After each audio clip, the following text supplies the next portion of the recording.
కొద్దిగా ఈ problem cardiac సంబంధించిన ప్రాబ్లం ఉందని చెప్పని తెలిసింది. నాకు ఈ సెకండ్ ఒపీనియన్ వల్ల దగ్గరగా 20 నుంచి 24 లక్షలు అవుతున్నది అనుకున్న కార్డియాక్ సర్జరీ 6,09,000 రూపాయలతో నాకు నా కంపెనీ రూపంలో నాకు సేవ అందింది. అది నాకు చాలా తృప్తిగా. స్టార్ హెల్త్ కంపెనీకి ఒక 2 days ముందు మేము ఫ్రీ అప్రూవ్ పెట్టడం జరిగింది. ఇన్స్టెంట్ అమౌంట్ కింద నాకు 33 నిమిషాల్లో 4 లక్షల రూపాయలు శాంక్షన్ చేయడం జరిగింది. దగ్గరగా నాకు 6,09,000 రూపాయలు కంపెనీ నుంచి క్లెయిమ్.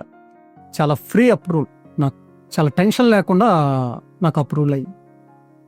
నాకు నా కంపెనీ మీద చాలా నమ్మకం ఏర్పడింది. భవిష్యత్తులో కూడా నా స్నేహితులకు కానీ బంధువులకు కానీ స్టార్ హెల్త్ ఇన్సూరెన్స్ ప్రిఫర్ చేయదలుచుకున్నా.